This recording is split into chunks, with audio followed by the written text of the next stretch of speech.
एक बार फिर से आप सभी लोगों का बहुत-बहुत स्वागत, बहुत-बहुत धन्यवाद। और आप लोग मेरे वीडियोज़ को पसंद कर रहे हैं, मेरे कंटेंट को लाइक कर रहे हैं।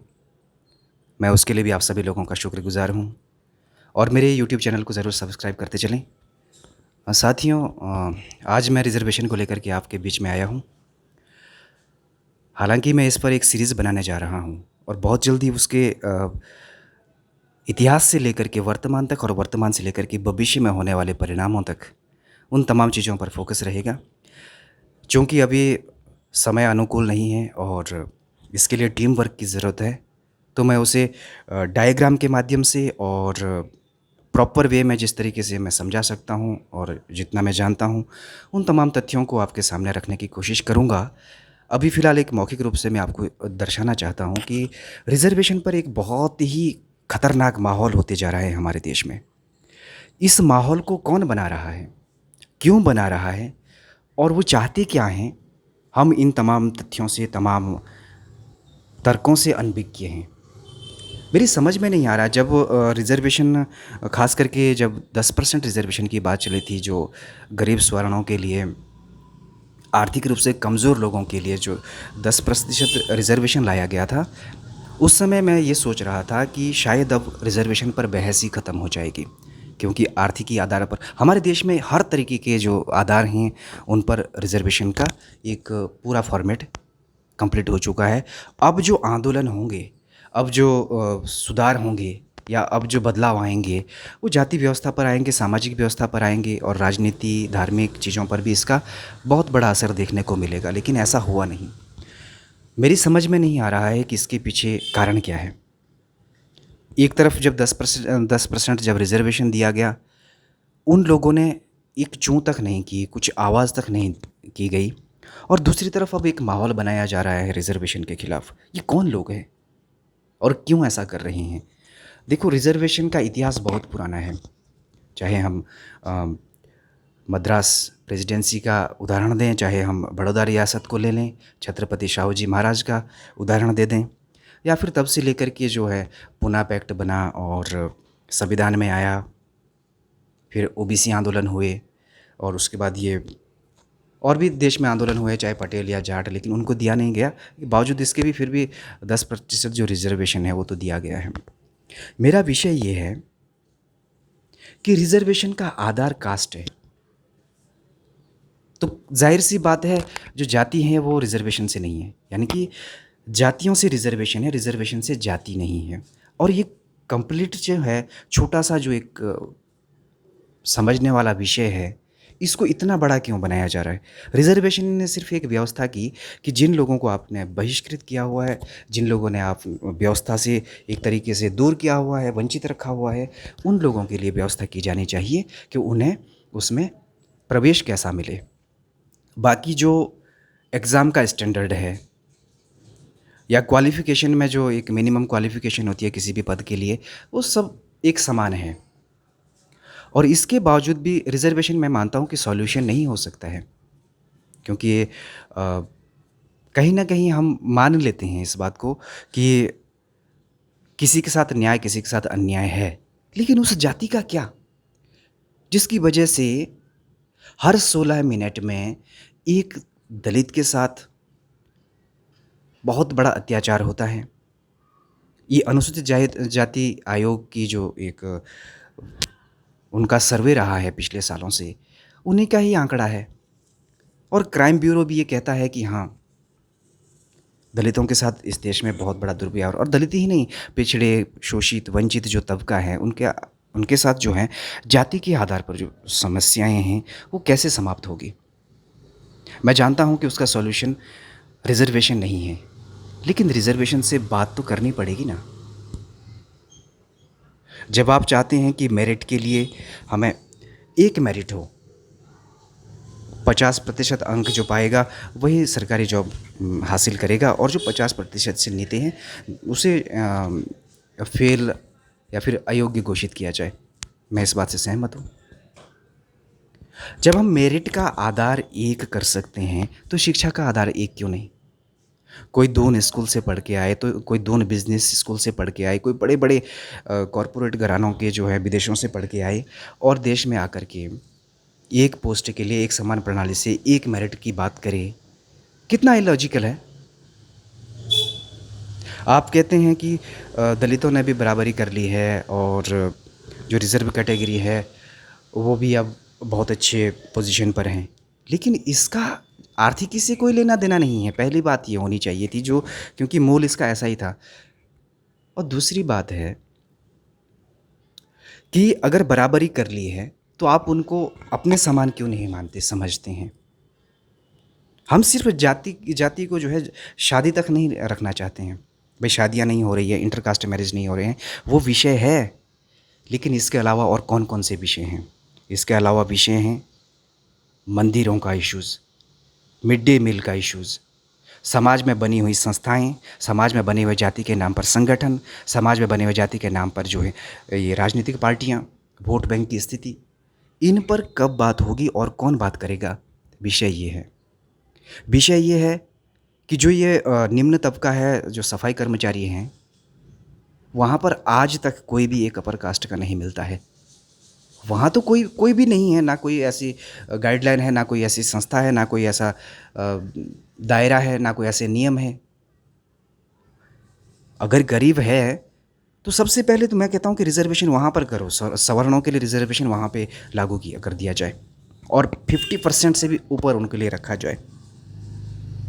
अगर वहाँ पे उनकी भर्ती होती है तो हम चाहेंगे कि उनके लिए भी कोई प्रावधान हो और ये जो दलितों के लिए मिलने वाला रिज़र्वेशन है उस पर भी सोचा जाए कि जाति के आधार पर रखना है कि आर्थिकी के आधार पर।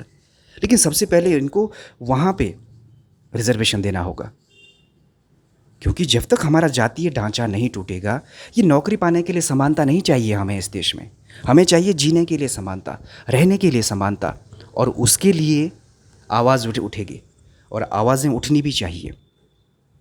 मैं देख रहा हूँ जब से 10% रिज़र्वेशन दिया गया है, तब से मनगढ़ंत कथाएं बनाई जा रही है और मनगढ़ंत आरोप कि भाई रिज़र्व जो कैटेगरी है उनको तो पढ़ना लिखना नहीं आता है, उनको साइन करने नहीं आते हैं। क्या ये सत्य हो सकता है? तो कंपटीशन कीजिए ना, सामने आइए। मेरिट में कुछ है, थोड़ा बहुत वो रह जाता है, लेकिन आप कट ऑफ मार्क्स देखते हैं ना, टॉप कितने किए हैं, उनमें आगे और कितने हैं, उसे देखिए। और दूसरी बात है, व्यवस्था से लड़ करके, व्यवस्था में जिस तरीके से हमारी स्कूल हैं, जिस तरीके से हमारे कॉलेजेस हैं और किस तरीके से वो संघर्ष करके वहाँ तक पहुँचते हैं, उस संघर्ष को देखिए। दलितों में आप एक व्यक्ति को टारगेट कर लेते हैं, किसी एक नेता को टारगेट कर लेंगे कि उसको देखिए वो तो अब महाराज बन चुके हैं। लेकिन सवर्णों में आप देखिए, हर दूसरा मकान करोड़पति है, हर दूसरा व्यक्ति करोड़पति अरबपति है। ये जो व्यवस्था है ना, हमें इसको भी समझना है। ये पूंजीवाद है, ये नया जातिवाद है, और पूंजीवाद जो है वो जातिवाद से पनपा हुआ है। आपने नोएडा में दिल्ली में एक वरिष्ठ पत्रकार हैं, उर्मिलेश उर्मी जी, उन्होंने बहुत अच्छा एक व्याख्यान दिया था कि नोएडा ऐसा एक क्षेत्र बन चुका है जो वहाँ से, बिहार से और बनारस से, जाने कहाँ कहाँ से लोग आए और यहाँ पर उन्होंने मंदिर खोले, छोटे छोटे मंदिर बनाए और वहाँ पर पुजारियों का काम किया। और आज उन्होंने जो है जितने भी बड़े बड़े फ्लैट है वहाँ पर फ्लैट बुक करवा रखी हैं, और बहुत बड़े बड़े मतलब मर्सिडीज़ में घूमने वाले लोग हैं। उनके लिए रोज़गार की व्यवस्था है इस देश में। सोचिए आप, गली गली में मंदिर है और एक मंदिर में कम से कम 2 से 3 बैठे हुए हैं और उनके लिए व्यवस्था करी हुई है। हमारे पहाड़ों में भी ऐसा ही है, चाहे वो मैं सिर्फ ब्राह्मणों को टारगेट नहीं कर रहा हूँ, बल्कि क्षत्रियों के लिए भी व्यवस्था है। उनके पास भी पूरा एक साधन और संसाधन है जीने जीने के लिए, जीविका के लिए। और दलितों के पास ज़मीन का टुकड़ा नहीं है, प्रॉपर ज़मीन नहीं है। कौन कौन इस विषय को उठाएगा? आप सर्वे करवा लीजिए और ज़मीन उनके लिए कोई एक ब्लूप्रिंट तैयार कीजिए। आप कह रहे हैं आर्थिक आधार पर आरक्षण होना चाहिए, मैं भी कहता हूँ आर्थिक आधार पर आरक्षण होना चाहिए, लेकिन आर्थिकी का आधार क्या है आपके देश में? बताइए मुझे। जो बीपीएल वाला है वो एपीएल का कार्ड लेकर चला हुआ है, और जो एपीएल वाला है वो बीपीएल का कार्ड बनवा सकता है। ऐसी व्यवस्था में आप चाहेंगे कि आर्थिकी का आधार बने? क्या आधार बनेगा बताइए आप? जब तक अपने देश में आर्थिकी का कोई स्ट्रॉन्ग आधार नहीं बन जाता है, तब तक आप हवाई बातें नहीं कर सकते। आपके पास ब्लूप्रिंट नहीं है। आपको सिर्फ नौकरी पाने के लिए जो कुछ लोगों के जो अधिकार हैं उनको छीनना चाहते हैं, और उनमें भी कहाँ है। आपको ये पता होना चाहिए कि इस समय जितनी भी सरकारी नौकरियां हैं, जितनी करोड़ भी होंगी, उनमें से 60% रिज़र्व कैटेगरी के होने चाहिए। लेकिन 10% तो अभी हाल फिलहाल दिया है, लेकिन 50% तो काफ़ी समय से है। 50% का मतलब है कि किसी भी ऑफिस में अगर 100 लोग काम करने वाले हैं, 100 में से 50 लोग रिज़र्व कैटेगरी के होने चाहिए। आप जाइए, सिवाय सफाई कर्मचारी के कहीं पर भी बाकी नहीं है। और सफाई कर्मचारी जो है वो ठेके में रखे जाते हैं, वो सरकारी नहीं है। जितने भी जेई हैं, जितने भी टीचर हैं, जितने भी आईएएस पीसीएस ऑफिसर्स हैं, जितने भी पुलिस वाले हैं, जितने भी जो भी हैं, आप अपने आस-पास इर्द-गिर्द देखिए। अगर आपके आस-पास 50 लोग आरक्षित श्रेणी के नहीं हैं, सिर्फ़ 2-4 लोग हैं और आप उनको भी टारगेट करते हैं, तो आपकी समस्या है। बहुत सारे लोग कहते हैं कि यार गरीब तक आरक्षण नहीं पहुँच रहा है क्योंकि कुछ लोगों को ही फ़ायदा मिल रहा है।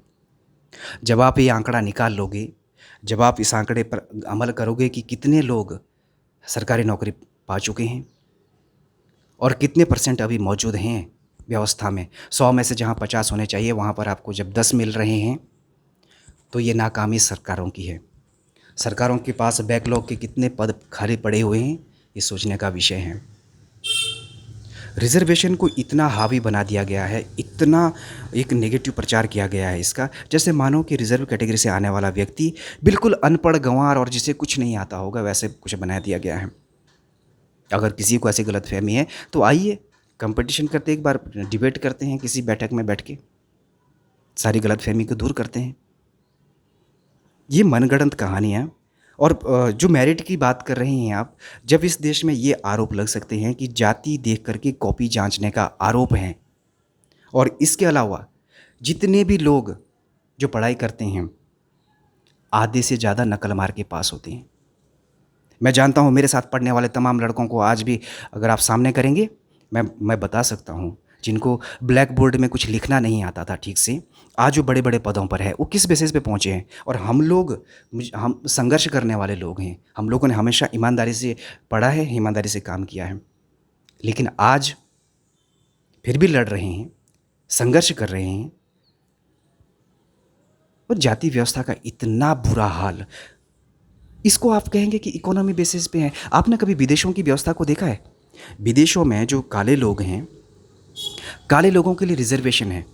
और आपको मैं बताता चलूँ, भारत के जो लोग हैं वो भी ब्लैक कम्युनिटी में आते हैं और ब्लैक कम्युनिटी का सबसे ज़्यादा फ़ायदा अगर किसी ने उठाया है, जो उनके लिए विशेषाधिकार होते हैं विदेशों में, चाहे वो एशियन कम्युनिटी के नाम पर हो, चाहे वो ब्लैक कम्युनिटी के नाम पर हो, भारतीयों ने सबसे पहले उसका फ़ायदा उठाया है और भारत में आकर के उसी चीज़ के विरोध में खड़े हो जाते हैं।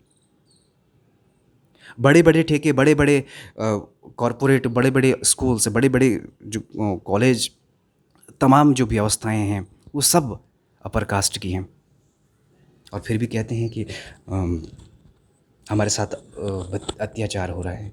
अरे आप आइए, हम इसको ख़त्म करना चाहते हैं, इस अत्याचार को भी ख़त्म करना चाहते हैं। मैं कभी भी समर्थन नहीं करता हूँ कि एक व्यवस्था को कमज़ोर करने के लिए, एक व्यवस्था को बुरा बताने के उद्देश्य से किसी दूसरी व्यवस्था को खड़ा कर दिया जाए। लेकिन पहली व्यवस्था ख़त्म हो, पहले उसका ब्लूप्रिंट होना चाहिए ना, उसका कोई मार्गदर्शन होना चाहिए। और जब तक हमारे पास कोई लक्ष्य ना हो, जब तक हमारे पास इसका कोई वैकल्पिक मार्गदर्शन ना हो, डायग्राम ना हो, तब तक हम इन तमाम विषयों पर सिर्फ बहस कर सकते, कुतर्क कर सकते और कुतर्क से संतुष्ट हो सकते हैं। अगर आप संतुष्ट होना चाहते हैं तो आप आरक्षण को कुछ भी कह करके बोल सकते हैं। आप इस पर तमाम आरोप लगा सकते हैं, आप इस पर तमाम तरीके के मनगढ़ंत बातें बना सकते हैं। और अगर आप सच में चाहते हैं तो सबसे पहले शिक्षा का एकीकरण करना होगा। जब सबके लिए एक शिक्षा होगी ना, तो सबके लिए मेरिट भी एक होगी। आपने कभी दौड़ देखी है? जब एथलीट्स होते हैं, जब ये खिलाड़ी होते हैं या कहीं पर भी रेस होती है, तो उसमें जहाँ जीतता है व्यक्ति, उसकी लाइन एक होती है, यानी कि फिनिशिंग जो लाइन है वो एक होती है। जब फिनिशिंग लाइन एक होती है तो स्टार्टिंग लाइन भी एक होती है। आप चाहते हैं कि मेरिट एक हो लेकिन शिक्षा व्यवस्था अलग अलग हो। कहीं पर आपको 5 रुपये फ़ीस हो, कहीं पर आपको 10 रुपये फ़ीस हो, किसी स्कूल में 1 लाख रुपए हो, किसी में 5 लाख रुपए हो। और वहाँ से जब पढ़कर आएंगे फिर एक ही पोस्ट के लिए कंपटीशन करेंगे, फिर उनके लिए एक ही मेरिट होगी। मतलब क्या लॉजिक क्या है? ये मानसिक स्तर तो होना चाहिए ना इंसान का। आप देखिए सरकारी स्कूलों की कैसी खस्ता हालत है, सरकार उस पर खर्चा नहीं कर रही है, सरकार उन पर ध्यान नहीं दे रही है, सरकार गुणवत्ता नहीं बढ़ा रही है, सरकार उन टीचर्स के लिए कोई ऐसी सख्त गाइडलाइन नहीं तैयार कर रही है कि भाई ये जो रिज़ल्ट है ये इतने कमज़ोर क्यों है, ये जो बच्चे हैं ये इतने कमज़ोर क्यों हैं। और सरकार जो है उनके पारिवारिक स्थिति को नहीं देख रही है। प्राइवेट वाला जो कर देगा वो तो कर देगा ना, और वो तभी कर रहा ना जब वो सक्षम है, और जो सक्षम नहीं है वो सरकारी में है। जब तक ये भेद नहीं मिटेगा, जब तक समानता का एक दायरा तय नहीं होगा, तब तक ये तमाम आरोप भी व्यर्थ हैं। और इसके अलावा हमें ये भी देखना है कि क्या सरकारी नौकरियों के या सरकारी रिजर्वेशन के अलावा जो अप्रत्यक्ष रिजर्वेशन तो काम नहीं कर रहा है। बहुत सारे ऐसे हैं। हम मंदिरों का मामला ले सकते हैं, मैंने सफाई कर्मचारियों का उदाहरण दिया, और गांव, शहर, कस्बे, आंगन, इस देश में सब कुछ बँटा हुआ है। गाँव के बीच में जाते हैं तो सब सब बता देते हैं कि ये मोहल्ला किसका है, ये घर किसका है, ये व्यक्ति कौन है। आपको आपके सरनेम से ही पहचाना जा सकता है, कौन किस कास्ट का है, कौन किस कैटेगरी का है, कौन कहाँ से है। ये तमाम जो दायरे हैं ये तोड़ने पड़ेंगे, और ये टूटे इसके लिए हमें एक व्यवस्था तय करनी है। आरोप से नहीं टूटेंगे ये। रिज़र्वेशन सॉल्यूशन नहीं है, मैं भी मान चुका हूँ, लेकिन जब तक कोई ब्लूप्रिंट तैयार नहीं हो जाता है, मनगढ़ंत बातें मत कीजिए। आर्थिकी का आधार नहीं है ये, और आर्थिकी, क्योंकि इससे आर्थिकी नहीं सुधर सकती है, इससे केवल रिप्रेजेंटेशन मिलता है। 100 लोगों में 15% लोग एससी के आते हैं, रिजर्व कैटेगरी के अब 60 हो गए हैं। बाकियों के लिए पहले से ही व्यवस्था है। 100 पद होते हैं, 50 उसमें अनरिजर्व ही होते हैं। और इसके अलावा भी जैसे उत्तराखंड राज्य है, यहाँ पर तो एसटी और ओबीसी और गरीब सवर्ण, ये सब के सब सवर्णों को ही जाते हैं सिवाय एससी के, क्योंकि यहाँ सब जातियाँ, एसटी का रिजर्वेशन भी सवर्णों को मिलता है, ओबीसी का भी सवर्णों को मिलता है, और आर्थिक गरीब का भी सवर्णों को मिलता है, और सीमांत जिलों के जो लोग हैं उनका भी सवर्णों को मिलता है। और समझना चाहते हो तो दूसरे तरीके से भी समझो ना। ये उत्तराखंड और हिमाचल जो राज्य है, आपको पता है आर्मी में और पुलिस में, उसमें न्यायपालिका में रिजर्वेशन नहीं है। इसके अलावा जब भी कोई आर्मी में भर्ती होता है, कोई पुलिस में भर्ती होता है, फ़ौज में भर्ती होता है, उनको हाइट में बहुत छूट मिलती है। हाइट में छूट मिलती है यानी कि वो 5 फीट के भी होंगे तब भी वो भर्ती हो जाते हैं। लेकिन दिल्ली, हरियाणा, पंजाब के जो लड़के हैं वो 6 फीट पे भी बाहर हो जाते हैं, 5 फीट पे तो बाहर हो ही जाते हैं ना। समान व्यवस्था तो नहीं है। और ये समान व्यवस्था नहीं है तो इसके पीछे कारण क्या है? जब आप भौगोलिक स्थिति को जानते हैं तो फिर आपको सामाजिक स्थिति भी समझनी पड़ेगी। उत्तराखंड का लड़का 80 नंबर लेगा, और लेकिन वो दिल्ली में नौकरी नहीं कर सकता है, वो हरियाणा में नौकरी नहीं कर सकता है।